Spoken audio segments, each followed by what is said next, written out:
Managing the household of the Prophet Muhammad required complex logistics. With multiple wives, each was assigned a specific rotational day for him to visit, a strict schedule maintained alongside his position of absolute religious authority.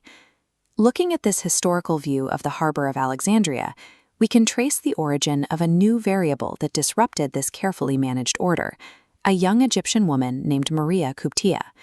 She arrived as an enslaved gift from the king of Alexandria to the prophet. The historical texts describe an inciting incident that threw the household into chaos. On a day explicitly reserved for his wife Hafsa, she returned to her room to find Muhammad in bed with Mariyah. This created an immediate earthly problem. Muhammad faced a furious wife, and with multiple other wives living in close quarters, he risked a domestic scandal that could rapidly undermine household order. To contain the fallout, he cornered himself.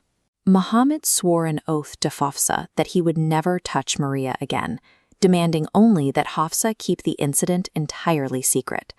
A leader who dictates the will of God to his followers is now boxed in by a panicked earthly vow that completely contradicts his own personal desires.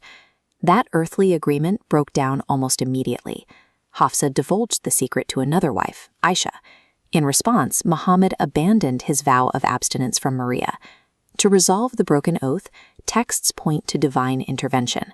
This ancient manuscript contains Surah At-Tahrim, verses 1 and 2, addressing this conflict.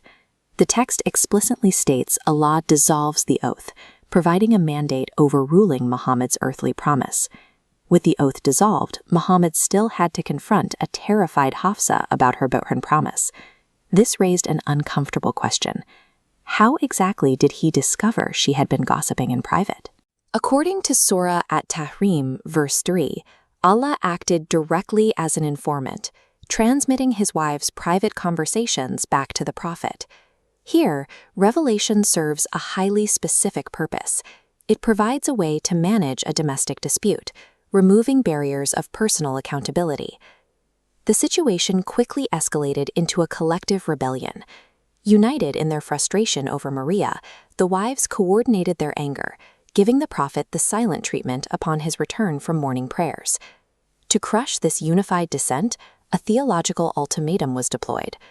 We can see a shift in the manuscript here, moving into the punitive scriptures of Surah At-Tahrim, verses 5, 10, and 11. These specific verses outline a two-pronged threat. First, the threat of earthly destitution via divorce, a devastating prospect, as prior rulings strictly forbade any man from marrying a prophet's ex-wife. Second, the threat of eternal damnation in hellfire, using the condemned wives of Noah and Lot as explicit examples.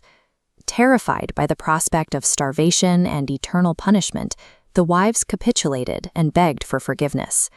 Muhammad accepted their apologies, but implemented a final disciplinary measure. Invoking Surah An-Nisa, verse 34, he instituted a complete sexual boycott of all his wives for exactly 1 month. By abstaining from his marital rotation, his schedule was entirely cleared, allowing him to spend a full, uninterrupted month exclusively with Mariyah. A collective, justified grievance among the wives was systematically dismantled. By invoking the prospect of divine retribution, the prophet's personal objective was secured. The final status quo of the household was total submission. The wives were stripped of their agency, effectively silenced by the intertwined fears of divine wrath and social ruin. The biological consequence of that month-long isolation soon followed. Mariyah became pregnant and gave birth to a baby boy named Ibrahim.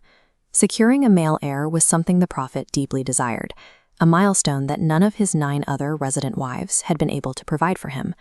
An earthly conflict generates a convenient divine revelation. That revelation then secures a personal advantage, creating a self-justifying loop of power. The Hafsa-Mariyah incident reveals how authority over scripture can override domestic agreements. The system ensures the stated will of the divine remains in lockstep with the personal desires of the prophet.